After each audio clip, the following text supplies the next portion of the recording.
दोस्तों नमस्कार। आज केंद्रीय विद्यालय संगठन की तैयारी के इस कड़ी में हमारे साथ हैं डॉक्टर दिनेश पाल, जो जयप्रकाश यूनिवर्सिटी छपरा में असिस्टेंट प्रोफेसर हैं हिंदी के। खास बात यह है कि असिस्टेंट प्रोफेसर बनने से पहले डॉक्टर दिनेश केंद्रीय विद्यालय संगठन में टीजीटी हिंदी रह चुके हैं। और आज हम सर से जानेंगे कि सर, आपका केंद्रीय विद्यालय संगठन से जुड़ाव कब हुआ, आपकी यात्रा कहाँ से शुरू हुई, आप कहाँ से बिलोंग करते हैं। तो सारी कहानी दोस्तों आपको डॉक्टर दिनेश पाल सर सुनाएंगे। सर, आप प्लीज अपना इंट्रोडक्शन और अपनी यात्रा के बारे में बताइए। धन्यवाद विशाल जी। धन्यवाद विशाल जी। मैं दिनेश पाल, अभी जयप्रकाश विश्वविद्यालय की एक अंगीभूत महाविद्यालय है जगलाल चौधरी कॉलेज, उसमें मैं असिस्टेंट प्रोफेसर के रूप में कार्यरत हूँ, जो छपरा बिहार में है। और मैं मूलतः बिहार के कैमूर जिला का रहने वाला हूँ। मैंने 10वीं तक की पढ़ाई अपने गांव से की थी और 11वीं 12वीं अपने जिला मुख्यालय भभुआ से किया था। उसके बाद 2008 में मैंने बीएचयू का फॉर्म भरा और काशी हिंदू विश्वविद्यालय से मैं 8 से 11 बीए किया। 11 से 12 मैं काशी हिंदू विश्वविद्यालय से ही बीएड किया कामाख्या से। और उसके बाद 12 से 14 एमए किया। और 14 से 18 जो मेरा था पीएचडी का समय था, उसी बीच मैं एमए में एमए 14 में जब एमए के लास्ट ईयर में था, मैं एग्जाम चल रहा था अभी, उस समय केबीएस का दिया था। उसमें उस समय अंग्रेजी में पास होना अनिवार्य था, लेकिन उसमें पास किया मैं और एक एक नंबर से रिटेन में ही मैं चूक गया था। दूसरी बार मैं 16 में जब दिया केबीएस में, तो मुझे याद है अच्छी तरह से। तो अगस्त 14 अगस्त 13 14 अगस्त का दिन था जब मेरा इंटरव्यू था। और उसी समय मैं बिहार में पीसीएस का मेंस भी लिख रहा था। शाम को मेंस का एग्जाम खत्म हुआ था और अगले दिन हम केबीएस का इंटरव्यू देने बनारस गया था। संयोग अच्छा था कि मेरे लिए साक्षात्कार का जो केंद्र था वह काशी हिंदू विश्वविद्यालय के परिसर स्थित जो केंद्रीय विद्यालय है वही था। और मैं इंटरव्यू दिया और मेरा चयन हुआ।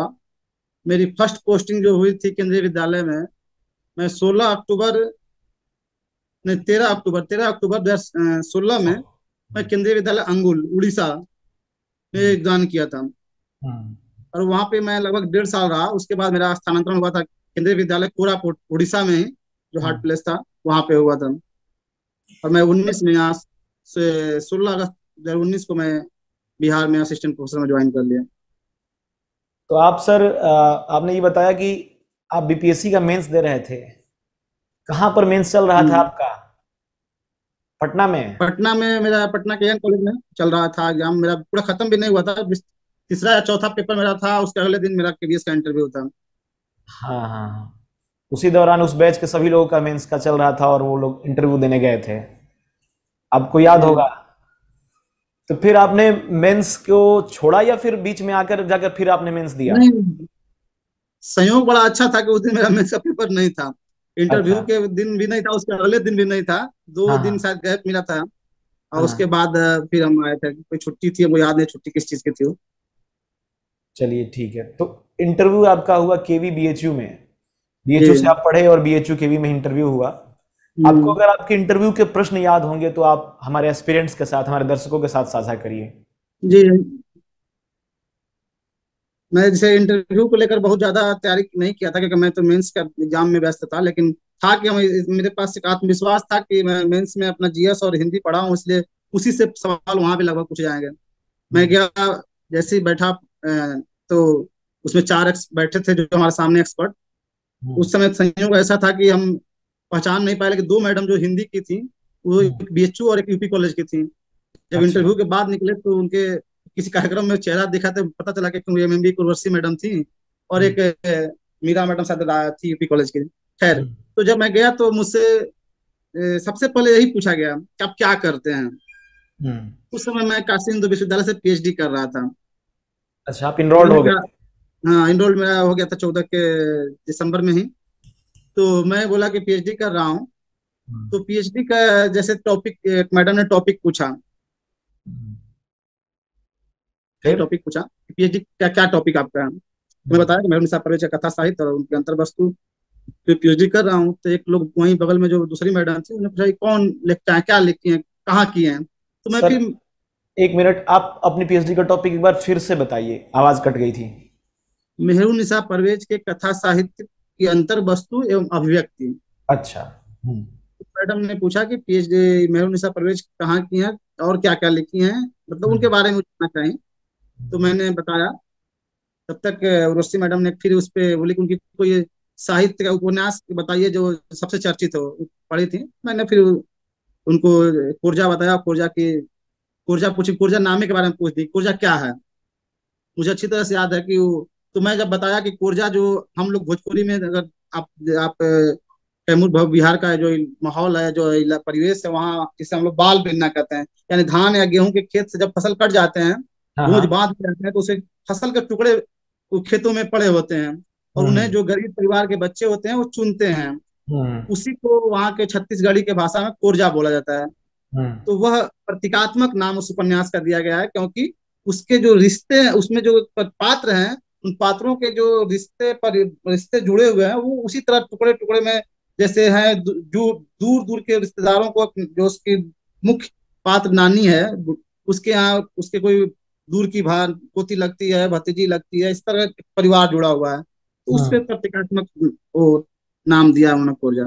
तो फिर हम्म। इसके बाद जब हम पीएचडी पे बात कर लिए, उसी समय एक सर थे, अब उनको नहीं पहचानते थे किस विषय के थे, तो उन्होंने एक सवाल किया कि आप केंद्रीय विद्यालय में टीचर बनने के लिए सोच रहे हैं, जा रहे हैं। हम्म। मान लीजिए आपके क्लास में कोई बच्चा हम्म। नहीं पढ़ रहा हो। हम्म। इस तरह का सवाल से मेरा पहली बार रूबरू हुआ था। नहीं पढ़ रहा हो, या पढ़ रहा हो तो समझ नहीं पा रहा हो, उसके हम्म। लिए आपका क्या योगदान होगा आप एक शिक्षक के रूप में। हम्म। तो जैसा कि हम लोग बीएड में पढ़ाया गया था, जो आदर्श रूप है, शिक्षण रुचि जो भी कहें, कि हमने हम्म। कहा कि हम उसके बच्चे से बातचीत करेंगे, उसके माता पिता को बुलाएंगे, बातचीत करेंगे। तो उन्होंने कहा कि अब बातचीत कर लिया मान लीजिए, हम्म।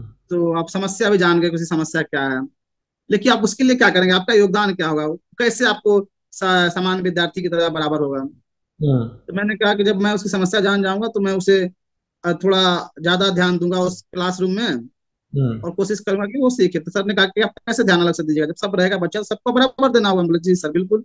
फिर मैंने कहा कि छुट्टी के बाद मैं उसे रोक कर एक अलग से एक्स्ट्रा क्लास लेके उसे मैं रिकवर कर सकता हूँ या पढ़ा सकता हूँ, जिससे ताकि वो बराबर में आ जाए कुछ दिन बाद। तो हम्म। बोले कि सर ने, वो जो इंटरव्यू ले रहे थे, सर ने कहा कि छुट्टी जब होगा तो सब बच्चे घर जाने के लिए भागेंगे, तो वह बच्चा भी तो अपने दोस्तों के साथ घर जाना चाहेगा, या उस किसी गाड़ी से आएगा आया रहेगा, तब उसको अलग से क्यों रोकेंगे। वो बिल्कुल। क्यों आपके स्कूल विद्यालय में 1 घंटा ज्यादा अधिक रुकेगा। हम्म। फिर उस समय मैं यहीं पे, मैं थोड़ी मुझे ऐसा कि मैं अब इसके आगे नहीं बता पाऊंगा, तो उन्होंने हाँ। कहा ठीक है कोई बात नहीं, उन्होंने भी टाल दिया। हाँ। फिर उसके बाद एक मैडम ने, जो हिंदी गुरवर्सी मैडम थी, हाँ। तो पूछी कि आप केंद्रीय विद्यालय में जाएंगे तो व्याकरण पढ़ाना होगा। हम्म। बोले जी नहीं। तो बोले व्याकरण में तो रस भी पढ़ाना है, हम्म। पढ़ाना होगा। हम बोले जी रस है सिलेबस पाठ्यक्रम में, तो पाठ्यक्रम देखे थे जनरली हम। हम्म। तो बोले रस पढ़ाएंगे आप। तो बोले रस में आप साधारणीकरण तो सुने ही होंगे। क्या क्या? तो मैं बोला साधारणीकरण एक टर्म है साधारणीकरण। हाँ हाँ।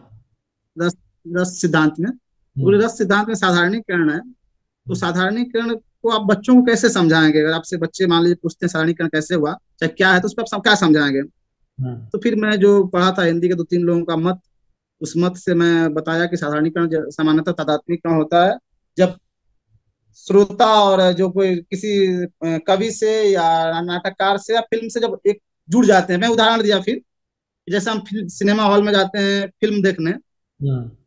तो हम सब जब वो देख रहे होते हैं तो अधिकांश मतलब उस नायक के साथ जुड़ जाते हैं। नायक जब मार रहा होता है तो हम दर्शक थोड़ा अंदर से जोश महसूस करते हैं। जब उसके बिल्कुल। परिवार की माँ या किसी महिला के साथ गुंडा या खलनायक कुछ करता है तो हमें दुख होता है। यानी हम्म। नायक का जो दुख सुख होता है वो कुछ समय के लिए हमारा अपना दुख सुख हो जाता है, और समय कैसे कट जाता है पता नहीं चलता। और यही साहित्य में साधारणीकरण है। एक तो तादाद, एक तादाद में स्थापित कर लेता है हाँ, तादात्म्यकरण। तादाद उससे हम जुड़ जाते हैं एकदम, तुरंत लगता है कि हम ही उसका रोल अदा कर, जो मुख्य रोल होता है। और ये फिल्म की सफलता होती है। कोई भी फिल्म सिनेमा जो है, वो जितना हाँ अधिक से लोग को जोड़ ले, चाहे कोई साहित्य हो, हाँ। वह हाँ। उस सिनेमा और साहित्य की सफलता मानी जाती है। हम्म। तो फिर मैडम ने थोड़ा सा कुरेदा उसमें, अच्छा। बोला कि रामचंद्र शुक्ल जी का क्या मत है, शायद उन्हीं का हाथ था। मैं बोला कि सर मैडम उनके अनुसार तो साधारणीकरण संभव है ही नहीं। वो कहते हैं कि एक व्यक्ति भी अगर उस हॉल में से, मतलब तो उसमें अगर नहीं जुड़ पाता है तो साधारणीकरण नहीं माना जाएगा। मैं कहा कि किसी भी सिनेमा हॉल के सभी दर्शक हीरो के साथ तादात्म्य स्थापित कर लें, जरूरी नहीं है, हो सकता है किसी को खलनायक भी पसंद आ सकता है, कुछ उस बिल्कुल। टाइप के भी दर्शक होते हैं। उस स्थिति में साधारणीकरण हम्म। संभव नहीं है। हम्म। तो उस पे वो चल गया, मैडम खुश हो गई। और उसके बाद उन्होंने ठीक है, एक और सर थे जो बगल में, हम्म। तो उन्होंने कहा कि आप पीएचडी कर रहे हैं और आपका फेलोशिप भी होगा, तो हम बोला हाँ सर, JRF निकाले हुए हैं। तो बोले कि जब केंद्रीय विद्यालय में आप जाएंगे तो कितना दिन सेवा करेंगे? तो मैंने बोला कि सर जब तक नौकर प्रोफेसर की कहीं नौकरी नहीं लगती तब तक करेंगे। तो बोले कि आप मान लीजिए गए, आप तुरंत नौकरी लग गई तब।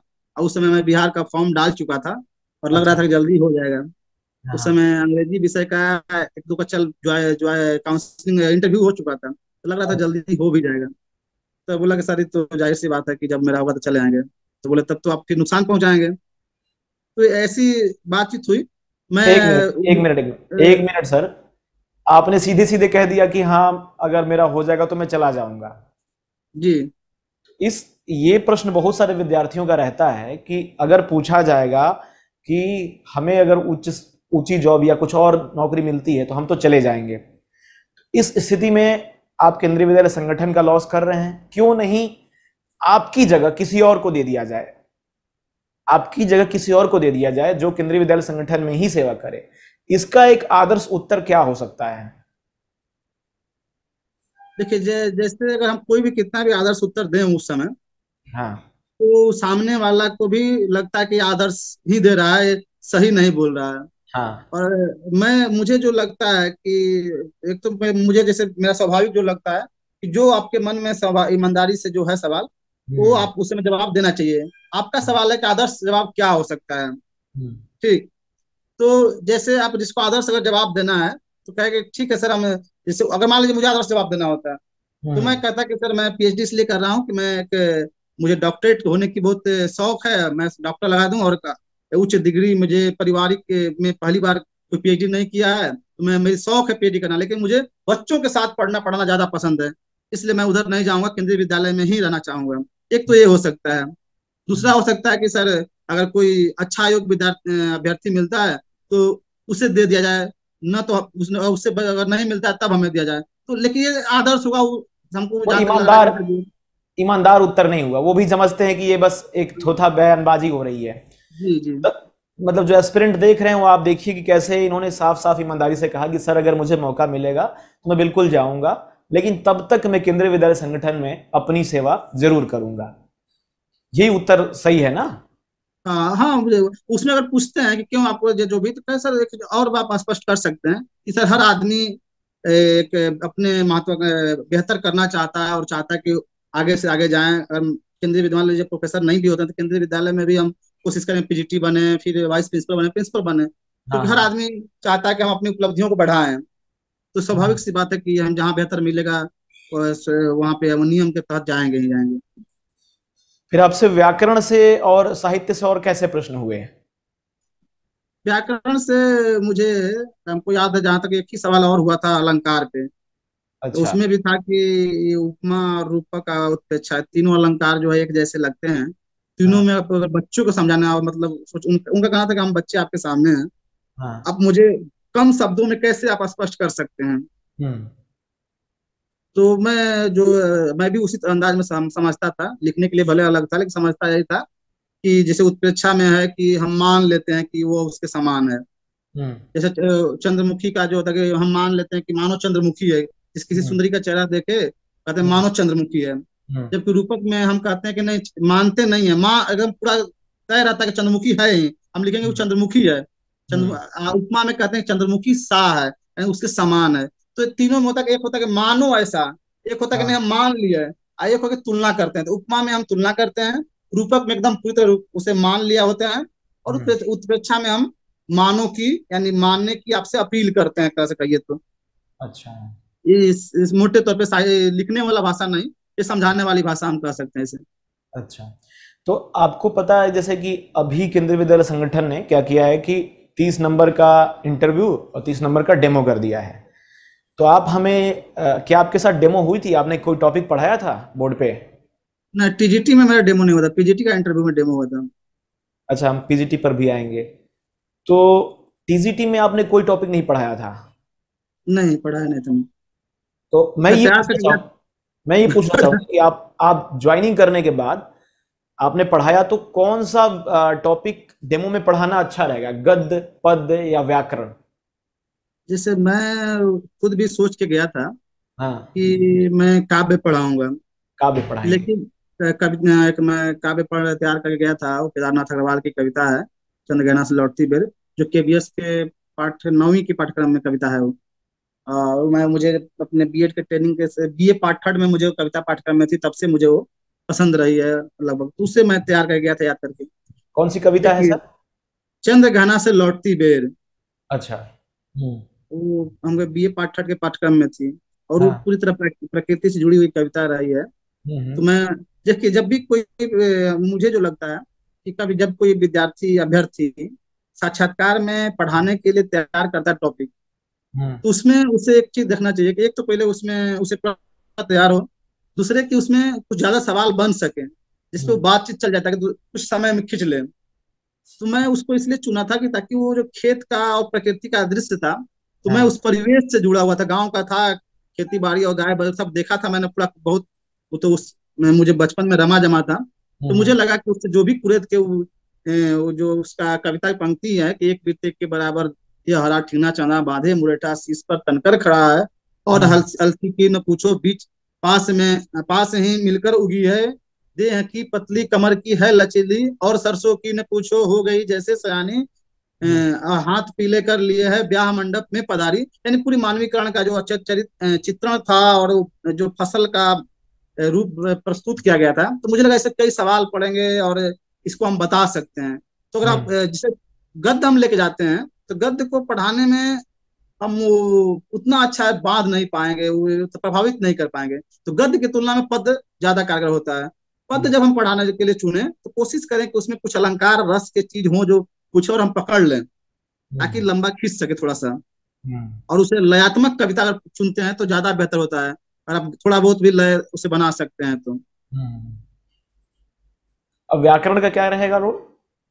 हाँ, व्याकरण में अगर जिसकी अच्छी पकड़ है, व्याकरण में होता क्या है कि जैसे कई बार अभ्यर्थी को हम जो हमारे साथ थे तो बोलते थे जो पाठ्यक्रम है वो व्याकरण पाठ्यक्रम में जो लगाए गए हैं 9वीं 10वीं के व्याकरण केंद्रीय हम्म। विद्यालय में, टीजीटी हम्म। में, उसमें बहुत कम है आपका रस अलंकार है, छंद तो लगभग नहीं है, रस अलंकार ये सब वाक्य है ये सब। तो जब हम अब अलंकार और रस पे बात करेंगे, तो उस पाठ्यक्रम के नजर से करेंगे तो हम फंस सकते हैं, क्योंकि जब हमारे सामने जो बैठा होता है वो प्रोफेसर होता है हिंदी का, तो वो सिर्फ पाठ्यक्रम तक नहीं, फिर अंदर तक जा सकता है। अगर आपकी अच्छी तरह पकड़ है रस और अलंकार में, तो रस पे पकड़ अच्छी थी, अलंकार पे नहीं थी। जैसे जो हम्म। तीन अच्छा पूछा, अलंकार में अगर सिद्धांत में घुस जाते पूछ लेते, या अलंकार का एक बड़ा क्षेत्र और दूसरा कुछ पूछते, तो हो सकता है हम फंस सकते थे। हम्म। तो रस और अलंकार पर जिसकी अच्छी पकड़ है, तो उसको चुनता है तो गद्य से भी ज्यादा कारगर होगा, बशर्ते कि उसे उस पाठ्यक्रम केवीएस के पाठ्यक्रम से अलग उसका हम्म। पूरा सिद्धांत भी मालूम होना चाहिए, क्योंकि सामने प्रोफेसर है और वो भूल जाएगा उस समय कि हम केवीएस के लिए ही पूछ रहे हैं, वो उसमें घुस जाएगा अंदर। अच्छा, वो डीप डीप में घुसते जाएंगे। ठीक ठीक कह रहे हैं, हाँ, ठीक कह रहे जैसे हैं। साधारणीकरण हमसे पूछे, केवीएस के हाँ। पाठ्यक्रम में साधारणीकरण नहीं है कहीं। नहीं है, सही बात है। आपकी तो शुरुआत ही चूंकि आपने पीएचडी के टॉपिक से की थी, इसलिए आपके टॉपिक से ही शुरू हो गया था क्वेश्चन। तो दोस्तों, ये एक भी तरीका है कि आप अपने इंटरव्यू को अपने अनुसार खींच सकते हैं, अपने उत्तर को देते हुए या अपने टीचिंग को करते हुए। आप जिस टॉपिक को पढ़ेंगे उस हिसाब से ही प्रश्न आपके हिसाब से आते जाएंगे। हाँ, जैसे मुझे भी लगता है कि इंटरव्यू देते समय पे पहल होनी चाहिए कि हम अपने पाले में कैसे लाएं। अभी मैं अगर आपको 1 मिनट में कह दें, मैं जो हाँ। अभी सबसे करेंट इंटरव्यू अभी दिया हूँ मैं, नवंबर में, जो 8 नवंबर को संभवतः था, बिहार के असिस्टेंट प्रोफेसर के लिए, फिर दूसरी बहाली में जो दिया मैं आरा में, जो अभी सिलेक्शन हुआ है, ज्वाइन नहीं किया हूँ महाराजा कॉलेज। तो उसमें मैं जब इंटरव्यू देने गया था, तो मैं सोचा था कि मैं मन बना गया था किसी तरह मैं किन्नर विमर्श पे इंटरव्यूअर को खींच कर ले जाऊंगा। लेकिन मैं, वो तो एक्सपर्ट थे, मुझे मौका नहीं दिया उन लोगों ने। लेकिन मैं पूरा फिर भी असंतुष्ट था अपने इंटरव्यू से कि उसमें क्यों नहीं घुस रहे हैं। उसके बाद उन्होंने कहा जाइए, तब मैंने खुद कह दिया कि सर मैं किन्नर विमर्श में पढ़ के आया था, मुझे लगा कि इससे पूछा जा सकता है। हाँ। तो भूपेश्वर सिंह ने कह दिया कि कैसे लगा किन्नर विमर्श पे पूछेंगे, तो बोले सर इस समय किन्नर विमर्श बहुत चर्चा में है, हिंदी में खासकर, तो हाँ। बहुत जरूरी भी है, इसलिए मैं पढ़ा। और उन लोगों को ने फिर दूसरे ने मैडम ने कुछ पूछ दिया, कुर्ते कुर्ते करीब 5-7 मिनट इंटरव्यू में चला गया, और मैं फिर तब संतुष्ट होकर निकला, और मुझे 15 में 12 नंबर मिला इंटरव्यू में। तो कई बार अरे होता है कि आप जब अपने पाले में ले जाते हैं हाँ, तो फायदा होता है। बस ये है कि आप ईमानदार बने रहिए, तो आप ईमानदारी से अपने बातों को रख दीजिए इंटरव्यू में कि ये बात है, मैं हाँ, ये करके आया हूँ। नहीं आ रहा तो साफ बोल दीजिए कि नहीं आ रहा, गोल गोल मत घुमाइए, क्योंकि आपसे विशेषज्ञ वहां बैठा हुआ है। हम्म। केंद्रीय विद्यालय संगठन में फिर आपने टीजीटी ज्वाइन कर लिया, केंद्रीय विद्यालय अंगुल उड़ीसा। जी। फिर आपने पीजीटी का कब दिया, कब पीजीटी का क्या हुआ जो उसका? पीजीटी का आया था नॉर्थ ईस्ट, जो स्पेशल ड्राइव निकला था, अच्छा हमको लग अच्छा। रहा है कि वो 18 के आसपास, हाँ 17-18 18। में हुआ था। हाँ 18 18 में में। हुआ था, तो मैं उसमें पीएचडी थीसिस जमा कर रहा, छुट्टी में था, गर्मी की छुट्टी में। तब उसके बाद वो जब गया, फिर ज्वाइन किया था। इंटरव्यू में मैं जब गया था, तो केबीएस में तो आपके प्रोफाइल सामने रहते टेबल पे, प्रोफेसर में तो नहीं रहती है बिहार में, लेकिन हाँ हाँ। केबीएस में थी। तो इंटरव्यूअर ने, उस समय लखनऊ में मेरा इंटरव्यू था, और लखनऊ विश्वविद्यालय के प्रोफेसर थे ना, नाम नहीं पहचानते भी नहीं थे हमको, अभी भी नहीं पहचानते हमको। तो उन्होंने पहला सवाल उनका यही रहा कि आप केंद्रीय विद्यालय टीजीटी में है, तो पीजीटी में क्यों आ गए, और एक्सपीरियंस का जो भी लगा हुआ था। तो हम बोले हम्म सर, जाहिर सी बात है सर, टीजीटी से बड़ा पद पीजीटी है। तो बोले तो ठीक है, बड़ा कुछ दिन तो नौकरी कर लेते हैं, अभी तो आप ज्वाइन किए हैं, ज्वाइन किए हम्म हुआ कितना दिन आपका। हम्म।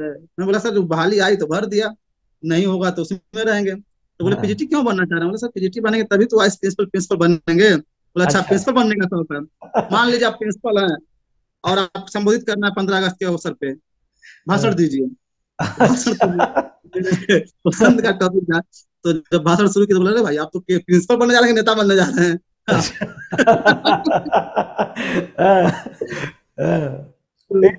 तो मेरा अपना अंदाज देख के उनको लगा होगा। फिर बोले अच्छा, तो फिर बोले कि कुछ पंक्ति था, मुझे याद नहीं, तुलसीदास की कोई पंक्ति थी, बोले उस पंक्ति को वहां पे लिखिए, उसे बताइए। हाँ बताया मैं, तो मतलब वहाँ जो भी पूछे, बहुत ज्यादा इंटरव्यू नहीं लिए वहाँ पे, और हाँ। तुरंत तुक्का भी दिए कि अभी जाइए केवी में कुछ दिन सेवा कर लीजिए, फिर टीजीटी में सेवा कर लीजिए, फिर पीजीटी के लिए सोचिएगा। तो मुझे हाँ। पता नहीं कहा सब भनक लग गया। और मैं जिस जिस अपने जूनियरों को गाइडलाइन करता था, सबका इंटरव्यू में 50 के आसपास नंबर दिया गया था। मुझे 30 नंबर। रिटेन में सबसे ज्यादा मैं था दोस्तों में, उन दोस्तों में। और इंटरव्यू में सबसे कम रहा, फाइनली मेरा 5 नंबर कम पड़ा इंटरव्यू का, 35 मिला, तो शायद पीजीटी नॉर्थ ईस्ट भी घूम लिए होते, नहीं जा पाया, नहीं सिलेक्शन हुआ मेरा। बस यही पोस्ट क्वेश्चन पूछा गया आपसे कि वो प्रिंसिपल मतलब बनेंगे, हाँ, और कोई प्रिंसिपल, क्वेश्चन नहीं हुआ? बाकी कोई अलग से कुछ क्वेश्चन नहीं पूछा। मतलब वो तय कर लिए थे कि प्रिंसिपल के लिए नॉर्थ ईस्ट के लिए नहीं जाना था? हाँ, ये लगा कि अभी बहुत जल्दी में थोड़ा, मतलब उनको था। हाँ, एक मैडम ने बोला था वहाँ कि आपसे हाँ नौकरी में, बहुत सारे बेरोजगार को नौकरी नहीं है, तुमको क्यों नहीं मिलना चाहिए? मतलब हाँ मिलना चाहिए, लेकिन हम भी तो उसके योग्य हैं, हाँ हाँ। हम भी जाना चाहिए। तो फिर चुप हो गई। तो हमको लग गया था, पता नहीं क्या, हमको अंदर से उसी समय महसूस होने लगा कि लोग शायद नहीं रखेगा उसमें। हम्म। और भी कुछ रीजन रहे होंगे जो भी चुनने का उनको। चलिए, वो तो नियति तय करती है किसको कहाँ जाना है। और आप पीजीटी नहीं बने, फिर आप बिहार में सीधे प्रोफेसर हो गए। हाँ। ये बड़ी उपलब्धि की बात रही। तो कुल मिलाकर के आपका, हम्म। आपने अपने जीवन में जितने इंटरव्यू दिए, उससे क्या समझ में आता है कि हिंदी के लिए क्या अच्छा रहेगा, हम्म। हिंदी के इंटरव्यू के लिए?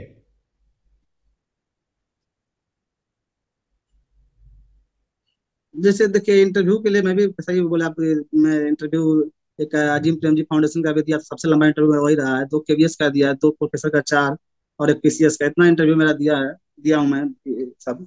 तो इंटरव्यू पहले तो जैसे हिंदी में जो कई जगह अलग अलग भी रहा है, तो इंटरव्यू के तौर पे मैं एक ये मान के चलता था कि सामान्य जानकारी तो हमको पूरे पाठ्यक्रम की लगभग होनी चाहिए, लेकिन मतलब कुछ चुनिंदा कवि हुए या जो कहानीकार हुए, एक स्पष्ट करना चाहिए पहले उनको कि हम गद्य में मेरा पसंदीदा या पद्य है, कई बार पूछ देते हैं विशेषज्ञ। तो वो एक आपका स्पष्ट होना चाहिए, उसका गद्य में है चाहे पद्य में, जिसमें है तो उसके कुछ चर्चित कवियों के या चर्चित कथाकारों के हम्म ना को हम चुन लेते हैं, अगर मान लो पूछते हैं तो।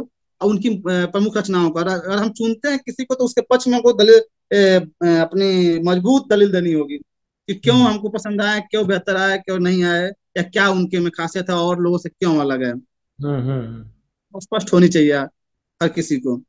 अच्छा, और उस जैसे जैसे एमए में हिंदी में हम्म, स्पेशलाइजेशन क्या था आपका? मेरा हिंदी में स्पेशलाइजेशन था प्रेमचंद थे। प्रेमचंद थे।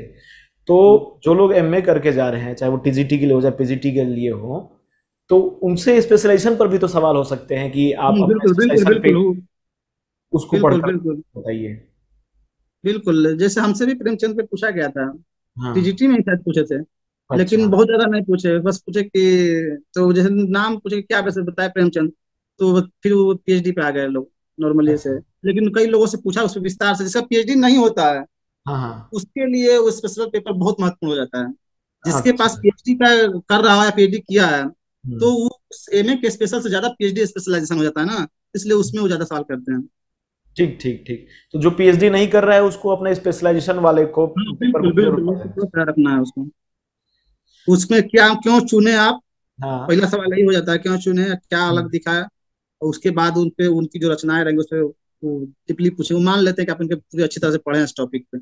एक सवाल जो आजकल तैर रहा है, मतलब हम्म जो है समा कि विद्यार्थियों में हिंदी के प्रति रुझान कम हो गया है जब से ये लैंग्वेज आई है, मोबाइल की लैंग्वेज आई है। तो वो हिंदी को भी रोमन में लिख रहे हैं। क्या कर रहे हो, कहाँ जा रहे हो, KYAKAR, ये वाली जो बात है। तो ये पूछा जा रहा है कि आप विद्यार्थियों में हिंदी लेखन, हिंदी पठन को कैसे बढ़ावा देंगे। आप क्या करेंगे कि इस टेक्नो फ्रेंडली जमाने में हिंदी को और बढ़ावा मिल सके। इसका क्या उत्तर होना चाहिए। देखिए, इसके लिए जो आप बोल रहे हैं वो सही बात है कि सोशल मोबाइल आने के बाद खासकर लोग उसी को रोमन लिपि को ही हिंदी का भी माध्यम बना लिया। हम्म। तो एक तो ठीक है, बना रहा जो कर रहा है। कई बार तो सर आप जो कहे वो सवाल, मैं केंद्रीय विद्यालय में मैं बहुत चिंतित होता था। किसी हम्म। बच्चे को भाषण लिख के तैयार करने के लिए आता था, तो पूरा भाषण रोमन लिपि में लेके आता था बच्चा। भाषण हाँ। हिंदी में होता था और पत्र पूरा पूरा लिखा रोमन लिपि में होता, गीत भी गाते थे बच्चे तो रोमन लिपि में लिख के। हाँ। इसके लिए जैसे एक तो ये जो परिवेश है वो खाली विद्यार्थियों का नहीं, वो आप पूरे गार्जियन का भी देखेंगे। बच्चे को शुरू छोटे बच्चे से ही, मतलब हम केबीएस में भी देखते थे, एक अलग टाइप का उसे इंजीनियरिंग डॉक्टरी या जो भी चीजें आता था, तो वो छोटा बच्चा को भी मतलब हिंदी के प्रति रुचि थोड़ी कम होती थी, ऐसा लगता था। तो उसके लिए एक शिक्षक के रूप में हमको लगता था, केबी में अभी भी लगता है, बच्चे अब तक बिहार में स्थिति खराब है कॉलेजों की, कि बच्चों को आप एक रुचिकर साहित्य कहानियों को पढ़ने के लिए प्रेरित करें, जो उनके लेवल के हो, पढ़े लिखे पढ़े हो। जब वो पढ़ने की क्षमता अगर विकसित कर देते हैं उनके, तब वो लेखन क्षमता आ सकती है। मेनू समझ मतलब वो पाठ्यक्रम से अलग पढ़ते हैं बिल्कुल नहीं है। और हम्म। पाठ्यक्रम के साथ जैसे हम भी, और जैसे अगर कुछ करें उनको तो पाठ पढ़ाते समय, तो बोर्ड पे जितना अधिक से अधिक लिख सकें। और हम्म। उन्हें अगर वो जैसे मैं उस समय भी चैटिंग करता था तब भी, और आज भी व्हाट्सएप पे कभी भी मैं रोमन लिपि में लगभग नहीं के बराबर लिखता था, हिंदी में ही लिखता था। तो मेरे कई स्टूडेंट उससे वो मुझे हिंदी में ही रिप्लाई करने की कोशिश करते थे, वो शौक से करें चाहे जैसे भी करें। और हम्म। गूगल फॉन्ट पे अब तो विकल्प भी आ गया है, तो हम्म। उन्हें हम गाए बगाए, उन्हें हम्म। हम प्रेरित कर सकते हैं कि आप अगर आप रोमन लिपि में लिखेंगे तो आपकी भाषा पे और पकड़ उतनी अच्छी नहीं हो पाएगी, आप उतना पढ़ भी नहीं पाएंगे और लिख भी नहीं पाएंगे। और ये रोमन लिपि आपको सिर्फ व्हाट्सएप या फेसबुक या सोशल मीडिया तक ही सीमित हो जाएगा, आगे कहीं आप उसका उपयोग नहीं कर पाते हैं। तो हम्म। इसलिए आप उन्हें उससे प्रेरित कर सकते हैं उसे पढ़ने लिखने के लिए। एक सवाल है सर कि जैसे आप बिहार से हैं और जो हिंदी पढ़ने वाले लोग हैं, इसको पूर्वाग्रह जनित प्रश्न मत मानिएगा, क्योंकि ये पूर्वाग्रह है लोगों में, मेरा पूर्वाग्रह नहीं है।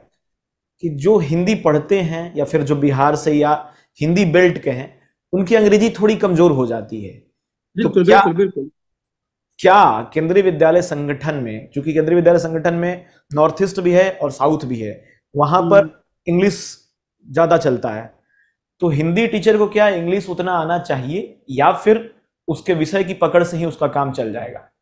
देखिए, आना चाहिए या नहीं आना चाहिए ये अनिवार्य नहीं है, हाँ। लेकिन उसे बेहतर तरीके से हर जगह रहने के लिए उसे हम्म। कोशिश करनी चाहिए अंग्रेजी सीखे। और हम्म। मैं केबीएस के जो साथी जाने वाले हैं, चाहे जा रहे हैं जाए हैं, चाहे केबी में जॉब करते भी हों, मैं उनसे एक रिक्वेस्ट जरूर करूंगा कि वो जिस भी राज्य में, अगर गैर हिंदी राज्य में पढ़ाते हैं, तो उस समय कोशिश करें वो कि वहाँ की भाषा भी सीख लें। मैं आज आप सोच नहीं सकते मैं कितना मलाल करता हूँ, मुझे कितना मलाल है, दुख है, उसका अफसोस है अपने पर कि मैं उड़ीसा में उतना दिन रहने के बाद, हम्म। लगभग मैं 3 साल रहा और मैं उड़िया नहीं सीख पाया। मुझे आज हम्म। बहुत अफसोस होता है, जबकि मैं स्थानीय भाषा चाहा होता। कई बार बच्चे उस 6 7 के बच्चे बड़ी खुशी से आते थे, सर आपको हम सिखा देते हैं। और मैं आज तक वो उड़िया की लिपि नहीं सीख पाया, जबकि उड़िया बोलता है कोई समझ लेता हूँ उस तरह, जबकि वो क्षेत्रीय भाषा की हम बात कर रहे हैं, चाहे उस राज्य की भाषा कर रहे हैं, और अंग्रेजी तो उससे ज्यादा महत्वपूर्ण है। और केवीएस में मैं जाने के बाद मुझे कई बार ऐसा महसूस हुआ, मैं अंग्रेजी थोड़ा और पढ़ लिया होता तो ज्यादा अच्छा होता है। क्योंकि अधिकांशतः जब मेरे अधिकारी आते थे, असिस्टेंट कमिश्नर चाहे डिप्टी कमिश्नर, उनके अधिकांशतः लेक्चर अंग्रेजी में ही होते थे। और केंद्रीय विद्यालय में रहने के बाद अंग्रेजी समझने की मेरी क्षमता थोड़ी बड़ी थी। बोल तो मैं नहीं पाता था, लिख भी बहुत नहीं के बराबर पाता था, लेकिन सुन लेता था, तो सुनने के समझने की क्षमता मेरी विकसित हुई वहां पे। तो अंग्रेजी और पहले से, और अगर हम थोड़ा सीखने की कोशिश करें बेहतर, तो वो हमारे लिए केंद्रीय विद्यालय में रहता तो बहुत ही लाभदायक है, और सिर्फ जीवन में भी लाभदायक है। वो तो मानना ही चाहिए, भाषा जितना अधिक आए वो उतना ही अच्छा व्यक्ति होता है, उतने ही अधिक वो संवाद स्थापित कर सकता है। और सोशल साइंस के तो आप टीचर हैं, सोशल साइंस के आदमी के लिए, खासकर बिहार वाले जो जिसकी मशक्कत करनी पड़ती है केबीएस में, हमने देखा अपने साथियों को पढ़ाते हुए, वो अगर अंग्रेजी, और उनको तो बहुत ही अनिवार्य जैसी स्थिति अंग्रेजी सीखनी चाहिए। लेकिन दूसरी भाषा के शिक्षक भी हैं, हिंदी है, संस्कृत है, उन्हें भी अंग्रेजी सीखें, और जिस राज्य में रहें वहां भी कम से कम सीखने की कोशिश करें, क्योंकि बाद में मौका फिर नहीं मिलेगा उन्हें सीखने के लिए। बिल्कुल सर। दरअसल क्या है कि क्षेत्रीय भाषा सीखने से आप उस क्षेत्र की कम्युनिटी से, उस समुदाय से आप अच्छे से जुड़ सकते हैं। और ये उपाय जब मैं मणिपुर में था तब मैंने थोड़ी बहुत मणिपुरी सीखी, असम में असमीज सीखी थी। हिंदी के लिए जैसे एक चीज़ और पूछना चाहूँगा मैं कि हिंदी को अगर हम बाजार से जोड़ते हैं, क्या उसका रोल है बाजार में? क्या हिंदी पढ़ने के बाद हमारी उपादेयता क्या हो सकती है, यूटिलिटी क्या हो सकती है, तो हिंदी को और बढ़ावा दिया जा सकता है? इस पर आपका क्या कहना है? देखिए सर, हिंदी का बाजार से भी आप जोड़ सकते हैं। अब सरकार, जैसे एक तो सरकार बात हमेशा करती है कि द्विभाषी तो चल ही रहा है। अब जैसे आप हिंदी का एक तो सबसे बढ़िया लोग जो बोलते हैं शिक्षण का एक पैसा है। उसके साथ जैसे आप पत्रकारिता में, मीडिया जगत में, आज जब आप हम शुरू में आप जब सोशल मीडिया शुरू किए में चलाना, उस समय आप ध्यान देंगे तो हम हिंदी में लिखने वाले बहुत कम रहे होंगे, या बहुत कम पोस्ट आते थे। लेकिन आज अधिक से अधिक लोग हिंदी में ही लिखते हैं, क्योंकि अब जैसे एक तो आपके मीडिया जगत में सबसे बड़ा स्कोप है, वो आप पत्रकारिता करें या चैनल पे जाएं, या फिर विज्ञापन के क्षेत्र में एक अच्छा विकल्प है जॉब का। उसके बाद आज भी अनुवादक के रूप में अभी बहुत सारी वैकेंसियां रह रही हैं, अनुवादक के रूप में जॉब मिलते हैं उन्हें। उसके बाद भाषा के लिए, जैसे जो फिल्मी दुनिया है, जो डायलॉग वायलॉग, उस समय भी जॉब मिलते हैं। क्योंकि एक संख्या है, जो हिंदी की पॉपुलेशन है भारत में, लगभग सब जानता है कि सबसे ज्यादा हिंदी वाले लोग हैं। तो कोई भी आदमी जो व्यवसाय करता है, वो किसी तरह का व्यवसाय हो, तो चाहता है कि हम अधिक से अधिक लोगों तक पहुंचे। तो वो हिंदी के बिना मुश्किल है उसको पहुंचाना। तो आपको विज्ञापन, फिल्मी दुनिया, मीडिया, इस सब के में भी आपका अनुवाद सरकारी संस्थानों में भी रहते हैं, और उसका शिक्षण तो सबसे चार्मिंग है ये है। इस सब में कई जगह आपके जॉब है। और आगे ऊपर में तो पदाधिकारी लेवल में कोई पाठ्यक्रम तो लिमिट है ही नहीं, वो तो कोई भी जा सकता है कहीं। चलिए, बहुत अच्छा सर, आपने इतना विस्तृत आपने गाइडेंस दिया है कि पीजीटी के लिए भी आपने बताया, पीजीटी के लिए भी बताया, प्रोफेसरशिप के लिए भी बताया आपने कि क्या क्या इंटरव्यू में पूछे जाते हैं। जाते जाते दो हिंदी की दो चार प्रेरक पंक्तियों के साथ आप हमारे विद्यार्थियों, हमारे एस्पिरेंट्स को प्रेरित करें, और कि उनका इंटरव्यू अच्छा हो आने वाले समय में। मैं उस इकबाल की एक शेर मुझे हमेशा याद रहती है, बच्चों को भी बोलता था, पढ़ाता था, तो कि खुद को कर इतना बुलंद, खुद ही को कर इतना बुलंद कि हर तकदीर से पहले खुदा बंदे से खुद पूछे, बता तेरी रजा क्या है। यानी आप अपने को ही इतना मजबूत कर लें, इतना, यानी अपने को आत्मविश्वास अपने आप में रखें, सफलता आपके पास खुद आएगी। बहुत बहुत शुक्रिया डॉक्टर दिनेश। और मैं दर्शकों से बताना चाहूँगा कि दिनेश सर हमारे बैचमेट रहे हैं, और 2015 में हम लोग साथ में ही पटना में मेंस दे रहे थे, और मेंस में दोनों लोगों का नहीं हुआ, अलग अलग जगह हम लोग आ गए। तो सर आप हमसे जुड़े और आपने बहुत अच्छा गाइडेंस दिया, आपका बहुत बहुत शुक्रिया। बहुत बहुत धन्यवाद मित्र, आपको भी। बहुत